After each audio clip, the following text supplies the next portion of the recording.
Well, it's Tuesday and we're still messing around with painting, even though, as I said, I hate to paint. I'm just nervous about painting because I've ruined a lot of models by painting. So I actually love painting when it turns out right. I hate painting when it doesn't turn out right. And there's been so many times when I've ruined a really good model that way. We've talked about painting with water-based acrylics. And today we're back working with acrylics, but this time it's acrylic lacquers, which is my favorite thing to paint with, something I feel much more comfortable with than the water-based acrylics. But I think I've kind of got the water-based acrylics figured out. With the water-based acrylics, it's just so much about getting the exact right thinner and the exact right proportions of paint to thinner. Lacquers are so much more forgiving about that. So let's take a look at acrylic lacquers. This is my current favorite paint, Tamiya's lacquer paint. I used to use Floquil lacquers, they're railroad colors, no longer available. They've been off the market for like 25 years, but this is very similar, very nice lacquer paint.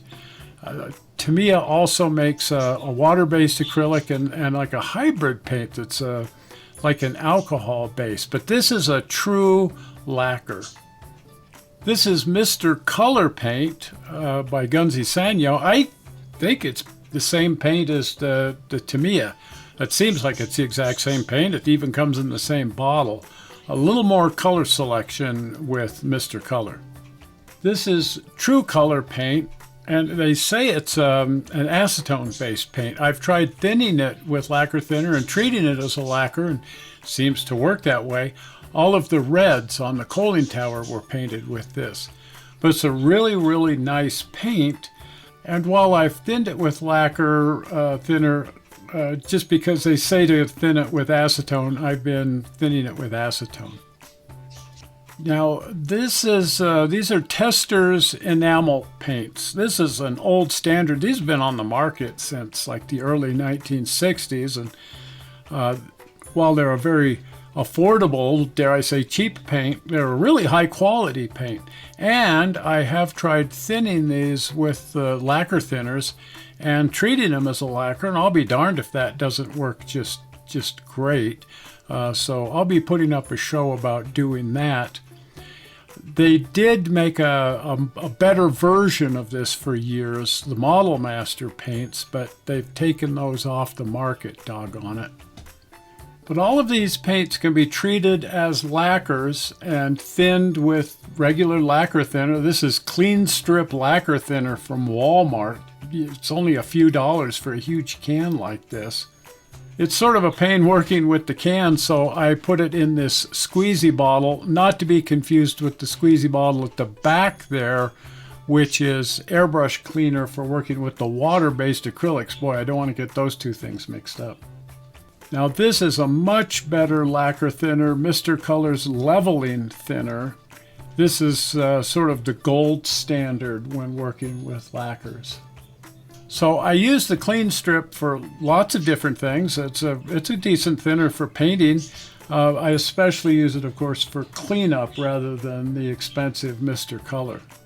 If you get your lacquer thinners anywhere near your water-based acrylics, it completely jams up your gun and everything. It turns into some kind of a messy, rubbery goo. So I actually have two completely separate airbrushes, one for working with lacquers, one for working with water-based acrylics. Just as before, we're going to be working with some plastic spoons that have been primed with Tamiya's surface primer, just an absolutely great primer. The lacquers will attack plastics if you put them on at all heavily directly over plastic. So the primer is serving a couple of different purposes here. It's protecting the plastic from being attacked by the lacquer, but it also gives a really nice base for the paint. So I've prepared a little bit of this Tamiya red paint here. I ran my paint mixer through here to get it good and blended. And I'm going to be doing my color mixing directly in the color cup. So let's start by using the Clean Strip thinner. And I'm going to put a little bit of the thinner directly into the airbrush. You never want to put paint first into your airbrush. always start by running thinner, and if you're mixing in the color cup, always start by putting your thinner in first and then your paint. Otherwise you may get paint, a glob of paint down in your feed tube there. So I'm going to start off with a 50-50 mix of paint and thinner. I'll now add the paint in using one of these little pipettes. So getting the exact same amount of paint here as thinner that I have in my color cup, I'm going to add the paint down in there and then make sure that everything is good and blended. I can actually blend it back and forth here in my pipette. Okay, let's start with a very light coat over one of the spoons. It's always best when working with airbrushing, whether it's the water-based acrylics or the acrylic lacquers, always start with a nice fine coat. Don't put on a heavy coat at first at all. Just start with a nice light coat on here. One thing about these lacquers is they dry so fast. Already the paint on here is pretty much set up. But you can see I just want a nice fine coat on here.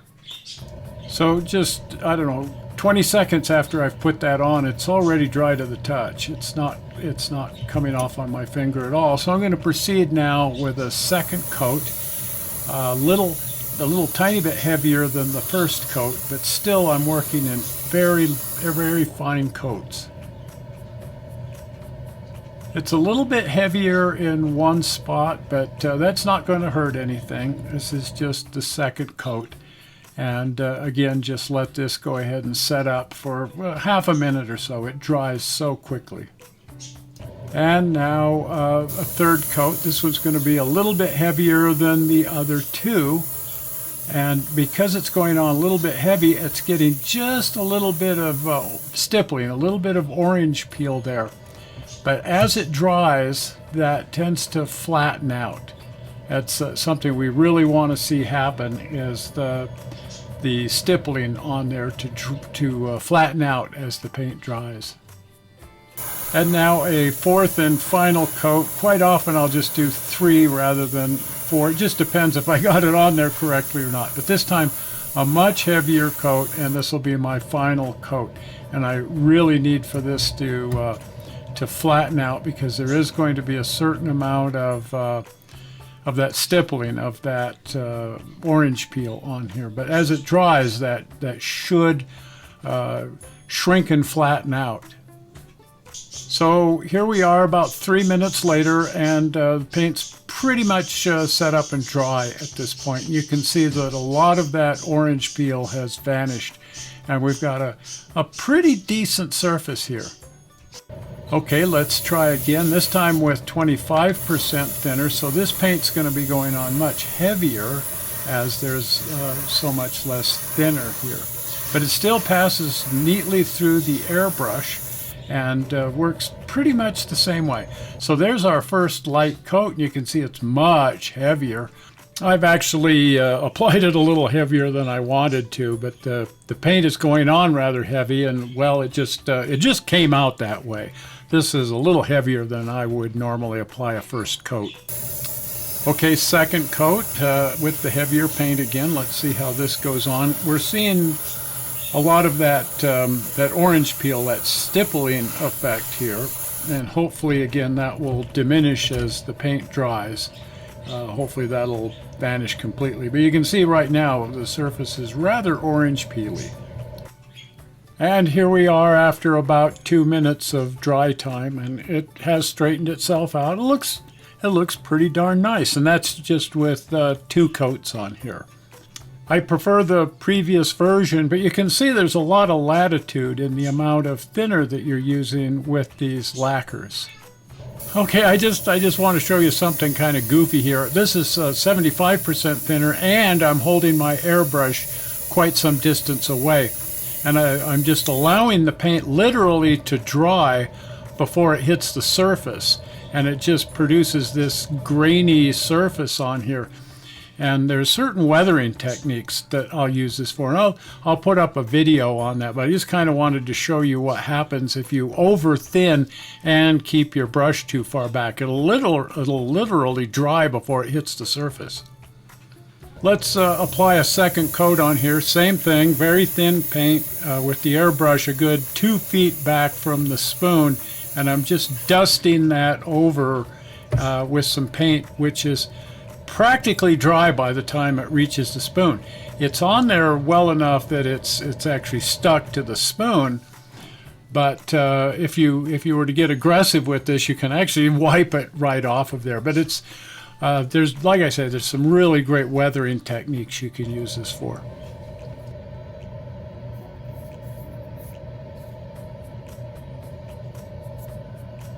Okay, let's switch thinners. Let's go to the Mr. Color Leveling Thinner. I'm back to a 50-50 mix here. I probably still have some of the clean strip mixed down in the gun, so I want to make sure I clear that out before applying anything to the spoon. But I'm just getting my 50-50 mix here. And now let's put a very light coat on the spoon and see what that produces. The Mr. Color Leveling Thinner actually slows the drying time, and that's part of the process here. It gives it a little more time for that leveling effect to work. But you can see that's a much nicer surface than we were getting before, much less of that orange peel effect. So let's go ahead and apply a second coat now. And second coat's going on ever so slightly heavier than the first coat. And as you can see, we're seeing much less of that orange peel effect. Still there, but it's a much finer texture, and as it's drying again, it's really pulling that texture in and smoothing everything out. And onto a third and final coat here, ever so slightly heavier, trying to make sure that I really have proper coverage, that there are no thin areas and no heavy areas, just nice even coverage across the entire spoon. And again, a little bit of that orange peel effect, but not nearly as much as with the clean strip thinner. And again, as this dries, that really tends to disappear. When you're working with a flat finish like this, that orange peel effect isn't that big of a deal. But if we were doing like a high gloss model car, we don't want to see any of those orange peel effects. And so quite often we'll either rub the surface out with a rubbing compound or apply a clear coat that goes on with a very slow drying time so that it really smooths out. But that is a really decent finish right there. So the Mr. Color Leveling Thinner really is the gold standard when working with lacquer paints. It produces a much nicer final product. Now the question comes up quite often, can you apply a lacquer over a water-based acrylic? Or will it attack the paint? Well, let's give it a try here and see what happens. So here's one of our spoons from before with the water-based acrylic, and I'm applying the Tamiya lacquer paint with the Mr. Color Leveling Thinner, and it's going on there just fine. It's not attacking the paint, and in fact we're getting really good coverage. The green isn't really showing through the red all that much. Let's shoot a second coat on here and see what we get. So there you have it. It works just fine, and it works the other way around too, applying the water-based acrylic over the top of the lacquer. The water-based paint certainly won't attack the lacquer, but as you can see here, the lacquer is not attacking the water-based acrylic. So what we have here's our first spoon. This was done with the clean strip thinner from Walmart and the Tamiya lacquer paint. And after it's all dry, it looks pretty darn good. I find that to be a pretty acceptable finish. And here we have our 25% thinner. It's the clean strip thinner with the Tamiya paint again. And now that it's all dry and everything, I think that looks pretty darn good. It is a little bit of a heavier feel to it because the paint went on a little bit heavier, but it looks pretty good. Here's our goofy weathering technique with the very, very thin paint shot from over 2 feet back away from the spoon. And now that it's set, the paint that's on here is mostly on here, but if I were to really get aggressive, I can wipe that off. And that's, again, part of that weathering technique that I like to use. I'll actually go in here and wipe part of that off. And here we have the Mr. Color leveling thinner, and not unsurprisingly, I think that is the best finish of all of the spoons. That looks really, really good. So there's a reason why the Mr. Color leveling thinner is considered the gold standard when doing lacquer-based paints. And finally, here's our Tamiya paint with the Mr. Color leveling thinner applied over the water-based green paint. And you can see that the surface is fine. The lacquer paint has not attacked the water-based acrylic at all. And in fact, there's pretty good coverage. The red is doing a pretty good job of covering up that dark green. It's still just a tiny bit soft out here on the tip. It's not 100% set up, but generally speaking, that's the finished look right there. Now, the biggest pain in the behind when working with lacquers is cleaning up your airbrush when you're done. With the water-based acrylics, you can just run it through the sink, dismantle it, wipe everything down with a damp cloth, and you're done. And with lacquers, you've got to use lacquer thinner. So I'm putting the clean strip lacquer thinner in here, and I'm just going to run a bunch of thinner through the airbrush into the little paint pot here. Want to use the paint pot because the fumes are just incredibly stinky, and this keeps the fumes inside there. But I want to start by running a whole bunch of the clean strip thinner through here, and then I'm going to take a little piece of paper towel, a little shop towel with clean strip thinner on that, and just kind of wipe down the inside of my color cup. Try to get that as clean as possible. And then I'm going to separate the color cup here, put some clean strip thinner in here, and run my little pipe cleaners. I've got these pipe cleaners just for cleaning airbrush. It's a tool made just for that. You can run that down through the channel here, but there's always going to be a fair amount of paint build up in there, and the only way to get it out is to go aggressively after it with some lacquer thinner and one of these little brushes. And then, of course, go after the inside of the color cup with your shop towel again, just a little shred of shop towel off the roll here, and get in there with your thinner and just really go after it, because there's a buildup of paint in there and you've got to get it all out of there. And then I'm going to put the color cup back onto the airbrush and run some thinner through the channel here again, just to help ensure that everything's clear of paint and everything's free moving. The thinner's moving through there smoothly. And there's the cleaned up color cup. It's a little bit of work, but it cleans up. And now let's clean up the airbrush. You can see that there's a buildup of paint here at the tip, and that's the biggest problem as you get plugging at the tip. And if that happens while you're working, your brush will start sputtering on your model. You don't want that.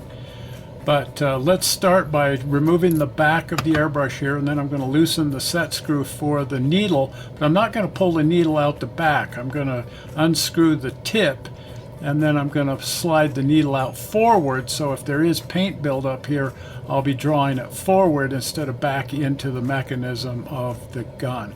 So I'm just going to slide the whole needle out through the front this way. And you can see, yeah, there's a little bit of buildup here, not too bad. And I'm just going to wipe that down with a moist bit of shop towel here with a little clean strip thinner on it. And it comes right off.